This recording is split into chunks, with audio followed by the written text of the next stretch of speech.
Un buen servicio de 3. Estación de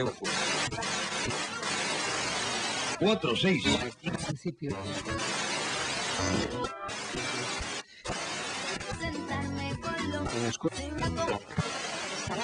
Lo consiguieron cuando se destacó.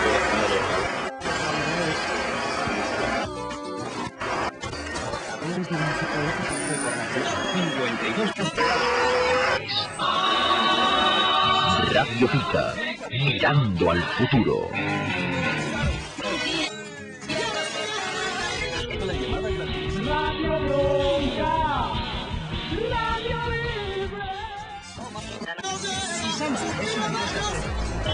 Contrabanda FM. Bienvenidos, bienvenidas, queridos y queridas oyentes, a la única emisión de este muy especial espacio radiofónico. Un programa muy especial, desde luego, tanto por su contenido como por su forma. Por su contenido, vamos a dedicarnos a hablar precisamente de radio, de unas radios muy particulares, como esta desde donde les hablamos. Vamos a hablarles de lo que se conoce como las radios libres. Vamos a hablarles de unos medios de comunicación que no están reconocidos legalmente, pero que llevan 25 años siendo la voz de la realidad de la calle en eso que llaman tejido social. Son los medios de comunicación de la gente ejerciendo su legítimo derecho a comunicarse con libertad. Muy bien, pues cuando quieran, empezamos. Pues como está demostrado que lo mejor es empezar por el principio, vamos a hacer un poco de historia. Radio Pica empezó en el 1981, concretamente el día 3 de marzo, el 9 de marzo, y pues la idea era de coordinar actividades creativas de vanguardia o actividades que no tenían pues su fuente de difusión en aquella época en los medios oficiales. Cuando Marconi inventó la radio, poco podía imaginar que estaba inaugurando una nueva era en los medios de comunicación de masas. El nuevo medio competía con los periódicos, que hasta entonces habían desempeñado la labor de informar a la población y dar forma a la opinión pública.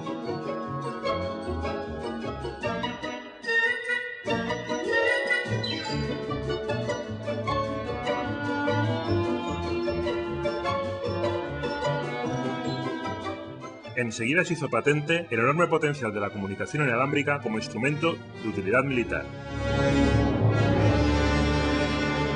En cuanto su uso trascendió a la vida civil, aquellas primeras emisiones de partes meteorológicos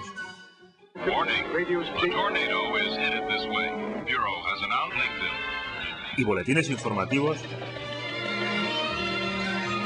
no tardaron en hacer evidente su no menor potencial como herramientas de publicidad y propaganda.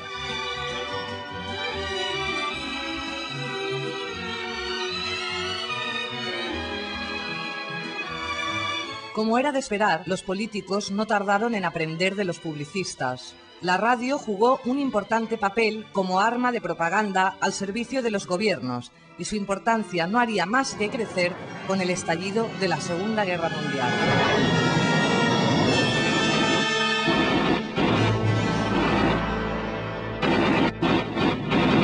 Con su definitiva conversión en arma de guerra, la radio cayó rápidamente bajo el control de los gobiernos, que se apresuraron a nacionalizar los servicios radiofónicos y a someter el espacio radioeléctrico a fuertes regulaciones.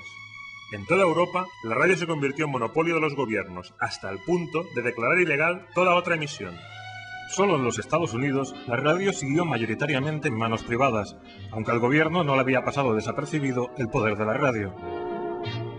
Es por ello que en 1934, e imbuida del espíritu del New Deal, se aprobó el Acta Federal de Comunicaciones. El acta pretendía ordenar la feroz competencia entre los distintos operadores privados que, ante la ausencia de legislación, pugnaban por acaparar el espacio radioeléctrico.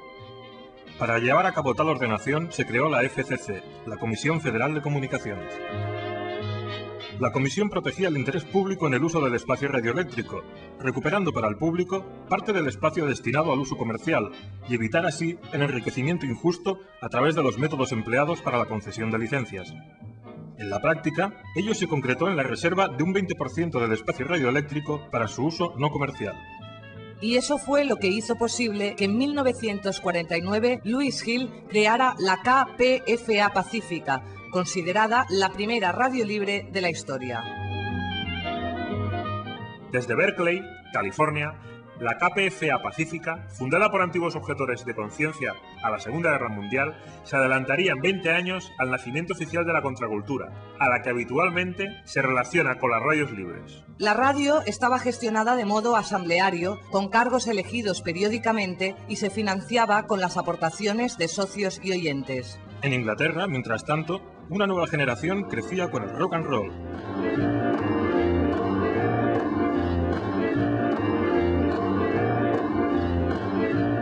Pero en la BBC solo podían escuchar esto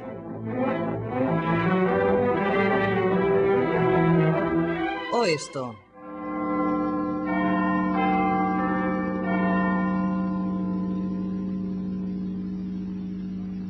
Good morning, everybody. It's 6:30 and the BBC Light program is beginning another day's broadcasting. Así que los jóvenes británicos tenían que sintonizar Radio Luxemburgo, cuyas transmisiones cruzaban el Canal de la Mancha. Y esto fue así hasta que un joven emprendedor, Ronan O'Rahilly, lanzó Radio Carolina, que emitía desde un barco en aguas internacionales para esquivar la legislación británica que prohibía cualquier emisión que no fuera la de la BBC. El fenómeno de tales piratas se esfumó pronto, pero habían creado el precedente de que era posible emitir al margen de lo que dictara el gobierno. Y la imagen romántica de los piratas se convirtió en un poderoso reclamo para cientos de jóvenes idealistas en toda Europa que estaban deseando hacerse oír. Pronto, las ansias de expresión de la juventud desbordarían el marco de la música.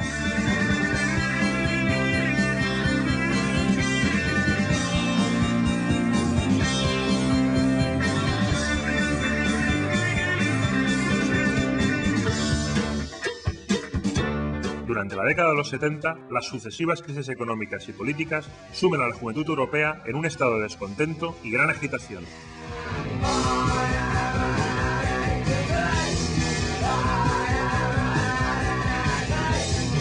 La autonomía obrera en Italia, el punk en Inglaterra, el resurgir de las corrientes anarquistas sirvieron de caldo de cultivo para el nacimiento de multitud de emisoras por toda Europa. En España, inicialmente, el fenómeno pasa desapercibido. No es hasta la muerte del dictador que se produce una explosión de libertad.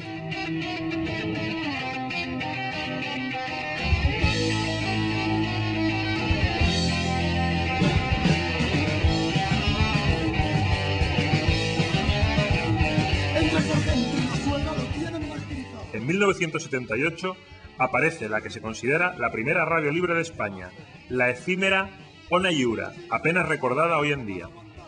Tras este primer intento fallido, habría que esperar hasta 1981, el año en que desde la más estricta clandestinidad, Salvador Picarol comenzaba las emisiones de Radio Pica.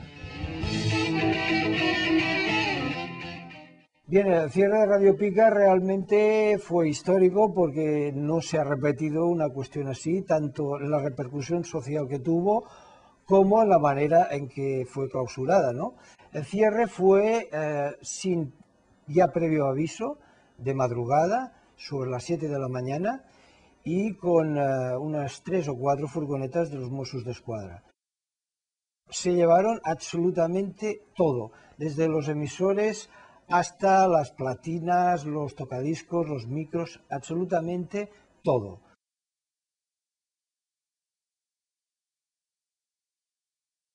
Después de aquellas primeras radios libres de finales de los 70 y principios de los 80, el cierre de Radio Pica podría considerarse el punto de inflexión a partir del cual el fenómeno de las radios libres se consolidaría en España. Radio Bronca nace en el año 87 en el distrito de Nou Barris de Barcelona. Al principio tiene una cobertura solo del distrito de Barcelona. Se empiezan las emisiones con un emisor autoconstruido, ante la necesidad de un grupo de jóvenes que vienen de un proyecto que había habido en el barrio de Horta, que se llamaba Radio Ibiza, que no prosperó.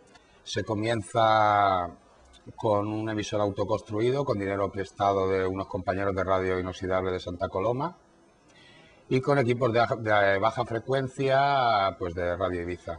Radio Topo es una radio libre de aquí de Zaragoza que lleva 12 años funcionando y es la heredera de Onda Borde, una emisora que comenzó sus emisiones en 1986. Tanto el proyecto de Onda Borde como el proyecto de Radio Topo son proyectos que vienen de diferentes movimientos sociales, pues de gente que estaba implicada en asociaciones vecinales, en diferentes movimientos sindicales, libertarios, ocupas. El proyecto radiofónico de la Asociación Cultural Contrabanda se inició en el año 1988, siguiendo la estela tanto de una época como fueron los 80, de grandísima actividad en lo artístico y en lo cultural, y la estela que había dejado e iniciado Radio Pica, años después Radio Bronca, y Radio Contrabanda se sumó, o el proyecto de la Asociación Contrabanda se sumó a ese reguero por la libertad de expresión. La idea de fundar Radio Clara surgió en 1981 más o menos, cuando un grupo de amigos del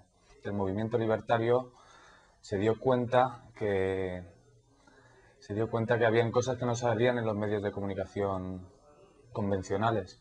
Entonces, en unas jornadas libertarias pensaron que sería una buena idea fundar una radio libre. Radio yo creo que apareció a mediados de los 80. Yo llegué aquí en el 89, pero ya lleva unos años ya funcionando. Y surge a raíz de una radio que montó la Asociación de Vecinos, pues para dar información sobre lo que pasaba en el barrio. Bueno, estamos ubicados en Orcasitas, que supongo que la gente sabrá que es un barrio pues en Madrid que tiene una tradición luchadora bastante importante, porque aquí hubo mucha precariedad en cuanto a vivienda, en cuanto a recursos, y bueno, pues la Asociación de Vecinos pues consideraba interesante pues tener un medio de expresión. Pues las radios libres en Madrid surgen a finales de los años 70, principios de los 80, desde personas y colectivos que se movían en torno a los movimientos políticos que había en ese momento. Por ejemplo, antimilitaristas, ecologistas, gente proveniente de los sindicatos y de los movimientos vecinales. Las primeras experiencias empiezan a darse en diferentes lugares a finales de los 70 y es a principios de los 80 cuando empieza a haber una actividad muy grande, creándose un montón de radios, creándose muchísima expectación con este tipo de experiencias y bueno, pues la gente comienza a tener acceso a una tecnología, se empieza a fabricar radios de forma muy artesanal y muy vinculadas a iniciativas sociales, culturales, locales, de todo tipo. Pues Radio Libre para mí es, de hecho, no tan solo difundir una serie de problemáticas sociales, culturales, que no se dan a conocer porque no interesa políticamente, socialmente, sino también avanzarse creativamente. La radio libre es una práctica de radio cercana a su entorno, con una radio social, creativa, una radio sin ánimo de lucro, no profesional. Una radio libre es un espacio creado por la gente y para la gente. Es una radio no profesional, es decir, no hace falta tener un carnet de periodista para poder comunicar lo que se quiera a los oyentes. Radio Libre es una radio que no depende de un grupo empresarial o un grupo político. Aparte de eso, yo creo que se distingue sobre todo en el discurso que se da. Se da un discurso distinto al que dan los medios, y no solo desde el punto de vista que ellos abordan los temas, sino que además también nosotros hablamos de temas de los que ellos no hablan. Al ser medios que no pretenden comerciar, no tienen publicidad ni nada que se le parezca, eso permite que los contenidos sean de otro orden, con otros intereses, sean intereses principalmente artísticos o políticos o ideológicos o culturales. Una radio libre no deja de ser una iniciativa ciudadana, es decir, no solamente una iniciativa ciudadana en el campo de la comunicación, sino algo más, es decir, es un espacio de participación social abierto, participativo, democrático, plural. No se queda solamente en esa parte de ser un medio de comunicación alternativo, ¿no? Es mucho más en ese aspecto. Y pienso que esto es importante por el hecho que a veces parece que es sinónimo de radio libre, pues decir compañero, compañero o compañera, ¿no? Es esto y algo más, ¿no? La cuestión creativa. Que le quieren llamar comunitaria, alternativa, cultural, me da igual. Yo lo único que sé es que la radio que se está haciendo ahora es una radio participativa en la que la ciudadanía puede participar tanto llamando y tal como desde dentro, porque al fin y al cabo nosotros también somos ciudadanos y ciudadanas. Y que además de cultural, alternativa, lo esencial de la radio es que es radio, es que es comunicación, Es una manera de expresarse, yo diría que hasta artística. Que la llamen como quieran. Para mí que me dejen hacer radio. Con escasos medios y el esfuerzo de los voluntarios, se consiguió poner en marcha proyectos de gran calado, que nada desmerecían los de las grandes cadenas. Estas radios funcionan básicamente con mucha ilusión, con mucha voluntad, es muy duro y sobre todo el mantenimiento. La parte económica es la más dura, una de las más duras, porque la mayoría de radios no se mantienen con cuotas de los asociados, de los oyentes, o conciertos, o autoproducción de cassettes, de CDs, etcétera, ¿no? Nuestra radio, al ser una asociación, pues funciona a través de una asamblea, ¿vale? Todas las decisiones, proyectos, propuestas, siempre pasan todas a través de la asamblea y los socios, sean programas, sean socios, pues deciden en la asamblea, ¿no? Luego a nivel de trabajo hay lo que son las comisiones de trabajo de la radio, cada comisión se encarga de una sección o de una parte del funcionamiento y bueno, como comisiones pues está economía, está programación, está relaciones exteriores, técnica evidentemente y bueno, promoción, etcétera. El órgano de gestión de Radio Clara es el Centro de Estudios y Comunicaciones Alternativas, el CECA. Es un grupo de afinidad que funciona de forma asamblearia. Ahí tomamos las decisiones que creemos oportunas para la gestión de Radio Clara, tanto de programación como de continuidad, de financiación. Las radios libres pueden ser muchas cosas, pero básicamente son ese espacio, ese medio de comunicación gestionado de forma colectiva por un grupo de gente, que puede ser un colectivo juvenil, una asociación de vecinos, un grupo de personas interesadas y con inquietudes sociales y culturales, que gestionan, en este caso, un medio de comunicación de una forma participativa, abierta, asamblearia, o sea, una gestión colectiva de, en este caso, un medio de comunicación sin ánimo de lucro. O sea, no es una iniciativa empresarial, sino es una iniciativa que entra más en lo social, y muchas veces también en lo local, ¿no? Por un poco su contexto en el que se encuentre, ¿no? La autogestión, la independencia financiera y el trabajo voluntario se han mantenido como signos de identidad de las radios libres, en diferente grado según la época y la zona, pero siempre marcando la distancia con la radio comercial. Nosotros, pues quizá al contrario, no queremos subvenciones, no queremos que la administración, depender de la administración y ser un satélite, ¿no? De la misma, por lo tanto, un poco la línea siempre a seguir, lo que siempre se quiere conseguir es vivir de la autogestión, ¿no? Sea a través de la cuota de socios, sea a través de las actividades múltiples que hacemos y que cada vez pues tenemos que ir haciendo más, o donaciones particulares. Nuestra financiación se basa en el compromiso. Cada programa tiene que aportar una cuota mensual y gracias a eso, evidentemente, vamos tirando para adelante.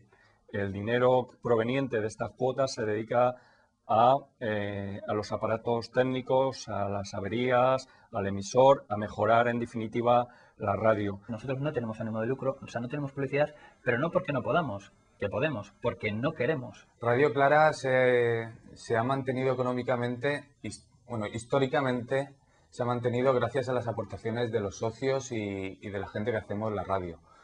Después, últimamente, hace 3 años o 4, estamos incluyendo una pequeña publicidad para poder mantenernos. Publicidad de barrio, de tiendas pequeñas, de grupos afines. Las personas que estamos metidos en esto lo hacemos por amor al arte y en muchos casos nunca mejor dicho. O sea, entonces, aquí nadie cobra, todo al contrario, pagamos nuestras cuotas religiosamente. Y entonces, los mayores inconvenientes es que para resolver el trabajo y el día a día de la emisora, que es mucho trabajo y muy variado, dependemos de la disposición de los individuos, que además de hacer radio y mantener esta radio en funcionamiento, debemos trabajar, para comer, como todo hijo de vecino. Desde su aparición, tanto en las grandes ciudades como en los pueblos, las radios libres brindarían no solo un cauce de expresión, sino un sello de identidad a una parte de la juventud. Pero su utilidad e incidencia no se detendrían ahí. Desde movimientos vecinales, sindicales, políticos, a las tribus urbanas, vanguardias artísticas, corrientes de pensamiento, divulgadores, encontrarían en las radios libres su necesario canal de expresión. Se practica la libertad de expresión claramente, sin los cortapisas económicos o políticos que controlan todo el resto de las radios. La radio institucional la controla el partido que está en el poder en ese momento, al igual que la local. El cabecilla del ayuntamiento es el que marca las líneas políticas y en la comercial, quien lo marca todo, pues es el dinero y la política de los anunciantes. Nosotros en concreto fuimos de los primeros, incluso avanzándose a los medios oficiales, al abrir el teléfono y tener 24 horas un contestador para que la gente en cualquier momento deje su mensaje de que si un concierto, de que yo qué sé, que la Guardia Urbana me ha pegado una paliza o que voy a hacer una exposición muy guay. Sin las radios libres no hubieran habido muchos movimientos culturales, tipo musical, estético y tal, a la que dieron mucho apoyo en los años 80, y pienso que ahora se está desperdiciando por parte de editoriales, de discográficas, que están estas plataformas por parte de los grupos, porque ahí tienen un sitio donde no les van a cobrar por poner sus discos, por ejemplo, donde van a poder decir lo que piensan con toda libertad, y sin embargo prefieren, que lo cual dice mucho de la escena musical y artística y cultural, prefieren ir a grandes medios que para mí son simples imitadores sin más suquillo. Yo considero que es uno de los campos de cultivo donde se genera y donde se formula toda la novedad que luego vamos a recibir o nos van a vender como cultura institucional. Lo que mañana vamos a poder ver en los museos de arte moderno de nuestras ciudades, muchas de esas iniciativas estoy seguro que habrán sido formuladas con muchísima anterioridad en medios de comunicación libres. Este tipo de radios ofrecen un montón de posibilidades y de contenidos. De alguna manera han servido para ser el altavoz de lo que no tiene cabida en ningún otro espacio, es decir, en la radio pública ni en la radio comercial. Desde iniciativas y propuestas culturales y musicales hasta la participación de los propios vecinos de un barrio que encuentran en estas radios una forma donde poder hablar. O gente joven que tiene la posibilidad de desarrollar su propio proyecto, ya no solo para aprender, sino para desarrollarse creativamente y en cuanto a contenidos, ¿no? Y ahí yo creo pues, que hemos servido de canal para todas las propuestas alternativas musicales, pero sobre todo para esa cuestión que tiene que ver con la libertad de expresión y con el acceso ciudadano a los medios de comunicación, que realmente no se está dando ni en los medios comerciales, pero es que tampoco se está dando en la esfera de los medios públicos, que no están haciendo esa labor de medio público. Es decir, en ese aspecto yo creo que este tipo de radios están haciendo más labor de medio público que los propios medios públicos que se han convertido en medios institucionales. Sirva como ejemplo reciente, por la repercusión obtenida en los medios de comunicación oficiales a nivel nacional, uno de los actuales programas de Contrabanda FM, una de las radios libres históricas de la ciudad de Barcelona. Bueno, el proyecto Nicosia surge a partir de la necesidad de encontrar nuevos espacios, ¿no? para las personas que están diagnosticadas con problemas mentales. Originalmente es una experiencia que se empezó a hacer en Argentina, dentro de un hospital psiquiátrico, pero lo que intentamos hacer aquí es readaptar esa experiencia al contexto sociocultural catalán. Y la idea era generar un espacio a partir del cual ellos puedan tener la posibilidad de hablar, comentar, expresar, integrarse de alguna manera socialmente, ¿no? De hecho, sí, la radio poco a poco se ha ido transformando en un espacio de integración para ellos. Desde el principio, la idea era trabajar con una radio libre, sobre todo porque este modelo de radio como servicio público es algo que me parece que tiene que ser revalorizado socialmente y que tiene que tener un mayor espacio, ¿no? Yo creo que el programa de Radio Nicosia que estamos emitiendo por Radio Contrabanda ha tenido la fuerza y ha tenido la repercusión que ha tenido, básicamente porque se le ha podido generar ese espacio desde esta radio, ¿no? Se ha cubierto la noticia, digamos, para en muchísimos medios de comunicación audiovisuales, y se han generado un montón de reportajes en distintos medios que hablan de la experiencia de Nicosia. La experiencia de Nicosia es posible entonces gracias a que existe un espacio como Contrabanda, que es un espacio que se abre para este tipo de proyectos que están más allá de lo comercial. En la primera mitad de los 80, las grandes empresas radiofónicas descubrían el territorio virgen de la FM, que a pesar de su cobertura limitada, ofrecía una alta calidad de la señal. Enseguida se dieron cuenta de que entre los escasos habitantes de aquel territorio inexplotado se encontraban las primeras radios libres, cuyos oyentes eran un consumidor potencial tan bueno como cualquiera. Las grandes cadenas rediseñaron su oferta para captarlo, adoptando las formas y el lenguaje, pero descargándolos de cualquier contenido reivindicativo o crítico. Yo soy de la opinión de que radios culturetas como Radio 3 bebe de radios como Radio Pica, Contrabanda o Bronca o otras en otras localidades. O sea, si nosotros no sabrían qué emitir, qué tipo de programas hacer. O sea, es una imitación con más medios, pero no deja de ser una imitación barata de nosotros. Aprovechando sus influencias políticas y sus grandes recursos, las empresas de la comunicación se lanzaron a copar el espacio radioeléctrico de la FM. Las grandes cadenas estatales y comerciales querían todo el pastel y las radios libres eran un estorbo. Bueno, hablando de cierres, persecuciones y otros mamoneos, decir que la estrategia de los encargados de gestionar el dial ha ido variando con el tiempo. Podemos encontrar el tema de Radio Pica, en el que simplemente se secuestran los equipos, al más moderno, hecho con nosotros últimamente, que sería ponernos una emisora con la que es imposible competir encima, para tratar pues de callar nuestra voz. En el caso de Radio Topo, por ejemplo, COPE FM, de repente, un buen día aparece encima de nuestro dial y acaba fastidiándonos nuestras emisiones, con lo cual, pues, creemos que la conferencia episcopal no era el medio más adecuado para ocupar nuestro dial y, bueno, finalmente hemos conseguido volver a él. Pues eso, que más de una vez han intentado cerrarnos y alguna vez físicamente. Recuerdo que una vez vino aquí la policía, precintó el local y pues tardó el precinto en desaparecer, lo que tardó en irse la policía del lugar. Nos pusieron multas 1000 veces y jamás se han pagado, Radio Clara, cuando empezó sin licencia, como es normal, ¿vale? Y sufrimos 3 cierres, 2 por parte del PSOE y 1 por parte de la UCD. Y cuando se cerraba la radio, nos vimos reforzados por la gente que la escuchaba. Hubieron grandes movilizaciones en Valencia. Y en Madrid pues nos encontramos radios donde empieza a tener un movimiento de gente muy importante, empiezan a mejorar sus instalaciones, a tener un apoyo social y ciudadano muy grande, y empieza a ser algo ya destacable, incluso preocupante para las administraciones públicas que se encuentran, que surge una serie de demandas y una serie de iniciativas que no están reguladas legalmente y tampoco tienen muy claro cómo hacerlas. También surge, me imagino, que el miedo de los medios tradicionales de ver que su figura en el espacio mediático se ve en peligro por parte de estas iniciativas que cobran mucha fuerza de forma muy espontánea, sin apenas recursos, pero con un gran apoyo social. Y entonces llegaron los verdaderos piratas.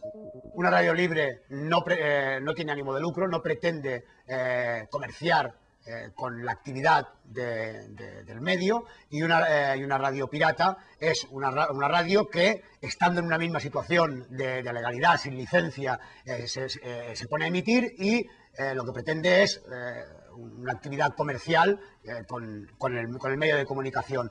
El único parecido que tiene con las radios libres es que no tienen concesión administrativa, o sea, permiso legal para emitir. La radio pirata es eso, música y publicidad. Justo Molinero es una radio pirata para mí, aunque ya tenga licencia. Radio pirata para mí es lo que he definido antes como radio poste. Entonces, un ordenador conectado a un poste emisor que solo emite música y publicidad, que es una radio comercial a lo bestia. Si las legales hacen irregularidades, por decirlo así de un modo suave, las emisoras piratas sí que emiten con muchísima potencia, emiten donde les sale de las narices, y sí que nosotros entendemos y hasta vemos un poco lógico que, claro, que la administración quiera regular un poco, porque es que el caos radioeléctrico que hay en Madrid y supongo que también en Barcelona y en las ciudades grandes es que es insostenible. Pero claro, lo que no es lógico es que paguen unos por otros. Este tipo de medios no se sienten identificados con el concepto de radio pirata. Es decir, este tipo de labor, que no deja de ser una labor de servicio público, servicio ciudadano, no se puede catalogar como una actividad pirata, como una actividad ilegal. Entonces, en ese aspecto, el concepto radio pirata no serviría para definir este tipo de emisoras de radio. El concepto radio pirata nosotros lo dirigimos más a emisoras comerciales que no cuentan con licencia. Las radios libres ciertamente no cuentan con licencia. O sea, son unas radios sin papeles, pero eso no significa que sean radios piratas, significa que son radios que no tienen unos papeles, no tienen un reconocimiento legal, pero sí que tienen un reconocimiento social, que para eso es mucho más importante. Y si no han contado con ese reconocimiento legal, ha sido por dificultades administrativas, es decir, porque la propia legislación y porque las propias administraciones autonómicas y estatales no han querido o no han sabido abordar esa demanda social. Poco a poco, la voz de las radios libres, una vez influyente y potente, se fue ahogando entre el ruido de las interferencias.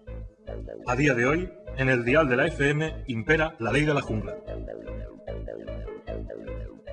Que planteja el procés de regularització, suposo que tant des de l'Estat, específicament de nosaltres, és posar un cert ordre, marcar uns models de l'espai radioelèctric. És a dir, què fem amb les ràdios i què fem amb les televisions. Perquè en l'espai radioelèctric, tant el radiofònic com en el televisiu, hi ha un caos impressionant i una indefinició extraordinària. I per tant, fins ara s'han donat només títols habilitants a aquelles empreses que han estat constituïdes com a empreses comercials, però nosaltres som força conscients que hi ha altres realitats, iniciatives cíviques que també volen utilitzar l'espai radioelèctric i expressar la seva opinió lliure. Per tant, el que hem de fer és primer estructurar el model. Sin influencia política, sin grandes recursos económicos y sin licencia, las radios libres se vieron atrapadas en el fuego cruzado de los intereses políticos y económicos en pugna por el dominio del espacio de la comunicación dentro de un campo de batalla donde la única ley que impera es la del más fuerte. La situación actual no ha variado, curiosamente, en un cuarto de siglo, o un poco más y todo. Realmente en el resto de países, ya no hablo de Estados Unidos, pero del Estado español, es que no existe la ley y estamos, como se dice vulgarmente, con el culo al aire. O sea, de un momento a otro nos pueden cerrar y no tenemos ninguna legislación que nos ampare. O sea, lo que se dice y que se amparaba en el artículo 20 de la Constitución, de la libertad de expresión, esto es papel mojado. En cuanto a la situación actual, pues bueno, un poco caótica. Yo muy bien no sé cuál es la situación actual. La Administración parece que tampoco la sabe. Andan dando palos de ciego. Quieren regular sectores que desconocen y que ni siquiera se han acercado a ellos para preguntarles cuál es su proyecto, cómo es. No sé qué es lo que pasa cuando se permiten emisoras ilegales que son meramente un negocio. Decir que jamás han gestionado nada ni controlado nada, solo les interesa rentabilizar. O sea, ven el dial como algo económico, no como un espacio que nos pertenece a todos, que no son ellos los dueños, simplemente lo gestionan. Durante todos estos años se ha pretendido hacernos pasar porque estábamos en una situación de ilegalidad. No, para ser ilegal tiene que haber una ley que esté violando. Esto quiere decir que a efectos legales nosotros no existimos. Entonces, durante todo este tiempo, lo que han estado haciendo los sucesivos gobiernos, no importa de qué color, ha sido pasarse la pelota los unos a los otros. El reparto de los medios de comunicación es muy sencillo. Hasta el día de hoy están los medios gestionados directamente por el Estado o medios comerciales que han conseguido sus licencias por los concursos oficiales siguiendo una política de amiguismo o de intereses comerciales o de intereses políticos o las dos cosas juntas. A nivel estatal percibimos la situación de las redes libres como una especie de casa de tocamerroque. Por un lado, lo que vemos es que aparecen ya no solo las radios, incluso televisiones van apareciendo y desapareciendo en todo el espectro, pues cantidad de emisoras. Vemos que hay un extraño batiburrillo de espacios radiofónicos donde pues en unas comunidades optan por el cierre, en otras dejan que directamente se haga un poco barra libre, lo que dé la gana. En el caso de Aragón, como todavía no está muy ocupado por la escasez de población, el espectro pues dejan un poco manga ancha. De todas formas, eso lo apreciamos como un completo caos. En medio de este panorama sin regular, navegan las radios libres desde hace 25 años. Solo en la Comunidad Valenciana se improvisó en su momento una solución. En 1990, cuando estaba el PSOE en el gobierno, pedimos la concesión de una licencia y nos concedieron una licencia de carácter cultural a 3 radios del país valenciano, a Radio Escarpia de Segorbe, a una radio de IBI y que tenía la licencia de los jesuitas, y a nosotros. La radio de IBI vendieron la licencia, la radio de Segorbe sigue emitiendo y nosotros también seguimos emitiendo. Con la llegada de lo digital y el anuncio del apagón analógico, el Estado español se ve obligado a legislar. Bueno, creo que para hablar o para diseñar, podríamos decir, el marco jurídico donde se mueven las radios libres, lo primero y lo principal es partir de las bases constitucionales. Entonces hay que recordar que nuestra Constitución en el artículo 20 reconoce por una parte la libertad de expresión y por otra parte la libertad de comunicación, tanto en una vertiente activa como en una vertiente pasiva, es decir, recibir información con unas determinadas características, veracidad, imparcialidad, objetividad, etcétera, y además crear, comunicar, y por lo tanto es necesario crear medios de comunicación. Esto es importante y es un dato relevante porque el derecho a tener medios de comunicación, a crear, a tener acceso a esos medios de comunicación, al espectro radioeléctrico, al cable, a lo que sea, es un derecho instrumental que necesita de la previa regulación del legislador. No es un derecho que goce, podríamos decir, de la misma protección constitucional que la libertad de expresión o que el derecho a recibir una comunicación o una información veraz.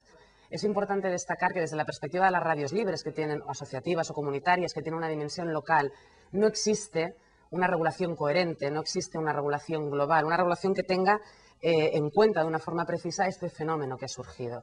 Esto pasa, de hecho, incluso con la propia televisión.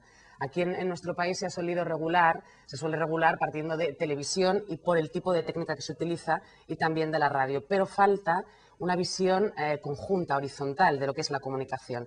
Esto sí ocurre en otros países, donde se habla, por ejemplo, en Francia, de comunicación audiovisual, incluyendo tanto la televisión como la radio, como las nuevas comunicaciones electrónicas, que es importante, por ejemplo, radios a través de Internet, etcétera. ¿Qué ocurre además, y es importante, con el tema de las radios libres de dimensión local, que no están previstas, están en una cierta situación, podríamos decir, de alegalidad? Y esta situación de alegalidad, como ya pasó en su momento con las televisiones locales por cable, puede generar problemas, porque el propio Tribunal Constitucional dijo y reconoció que la no regulación, por mucho que no se impida, que no sea ilegal, puede limitar el ejercicio de ese derecho. Aprovechando esta circunstancia, desde determinados colectivos relacionados con las radios libres, se plantea la necesidad de resolver de una vez por todas la situación de estos medios de comunicación. En el año 2001, la Asociación Cultural de la Tripulación del Comodín, que hacía un programa en contrabanda en aquella época, lanzó la iniciativa legislativa popular por el acceso público a los medios de comunicación. Cuando empezamos a averiguar el estado de la legislación en España, nos sorprendió descubrir que ni siquiera estaba contemplado la existencia del operador sin ánimo de lucro. Según las leyes en España solo existen dos tipos de radio. Son las radios públicas y las radios comerciales. Paradójicamente, las radios que existían hace 15 años como contrabanda o incluso mucho más como Radio Pica no tenían lugar en la legislación. En concreto, la propuesta de la tripulación consistía básicamente en el reconocimiento del operador privado sin ánimo de lucro, las radios comunitarias o incluso televisiones, la reserva de un espacio del sector radioeléctrico. Nosotros proponíamos un 20% en exclusiva para estas asociaciones sin ánimo de lucros que intentarán hacer su programación. La reserva también del espacio de la capacidad de ancho de banda del cable para los emisores también independientes, no comunitarios y sin ánimo de lucro. Y la parte quizá más peliaguda, que era el organismo que debía regular este porcentaje del espacio que se reservaba. ¿Cómo hacerlo? ¿Cómo reconocer a este servicio de comunicación? Yo creo que, en primer lugar, adoptando una definición mucho más amplia, que tenga en cuenta no solo la radio stricto sensu, como ha sido entendida muchas veces, o la televisión, sino el fenómeno de comunicación en un sentido global. Por una segunda parte, lo que es importante es realizar una reserva a este tipo de asociaciones que realizan este servicio, porque ellas mismas, con las capacidades económicas que tienen, no pueden sobrevivir en un mercado, precisamente porque no participan ni desean participar de este mercado. Lo que desean es aportar un pluralismo más, ¿no? más variedad en opiniones, etcétera. ¿Cómo se puede hacer esto? Se ha hecho en Francia, se ha hecho en Inglaterra. Reconocimiento legal, a nivel legal, de este tipo de radios, con reserva, por una parte, del espectro radioeléctrico, o bien con reserva de tiempo de emisión en cualquier otro tipo de canales tecnológicos que no sean las ondas de frecuencia modulada. ¿Cómo articular esta reserva de un espacio público de comunicación? Aquí hay un pequeño problema al principio que hay que tener en cuenta, que es la existencia de radios libres o asociativas que llevan muchísimos años emitiendo. Por tanto, a estas radios se les tiene que dar un reconocimiento especial, quizá a partir de cláusulas de transitoriedad, de disposiciones transitorias que les permitan adecuarse a los requisitos que a nivel técnico o de ordenación se les exija. Para garantizar condiciones de transparencia, objetividad, que es un poco parecido a la licitación pública y no discriminación, hay que articular quizá mecanismos como las comisiones reguladoras independientes, que están basadas en la existencia de personas que tienen una magistratura moral, como se ha llamado, porque son expertos técnicos o personas pertenecientes también al tercer sector, que puedan aunar todo un conjunto diverso de opiniones para poder valorar o calificar a los nuevos candidatos a ocupar ese espacio público de comunicación. Es necesario que se consiga, primero, un reconocimiento legal de este tipo de iniciativas de comunicación. Porque si no hay ese reconocimiento legal nos podemos ver obligados a una posible desaparición, como está ocurriendo, por ejemplo, en la radio. Al no existir legalmente, llega cualquier tipo de emisora comercial, invade el dial y nosotros no tenemos ningún tipo de derecho para reclamar nuestra existencia, por lo cual acabamos quedando mudos porque no tenemos ningún tipo de derecho. Somos sin papeles, ¿no? Somos irregulares, no tenemos derechos, no tenemos espacio, no existimos legalmente. Entonces, tenemos que reclamar ese espacio y tenemos que conseguir que haya algún tipo de reconocimiento legal. Y con ese reconocimiento legal nos tendríamos que conseguir hacer fuertes para reclamar que verdaderamente se nos concediera el espacio que nos merecemos, pero no solo que nos merecemos, sino que existe esa demanda de que estos medios existan. En el 2004, con el último cambio de gobierno, se abre por fin un proceso de regulación.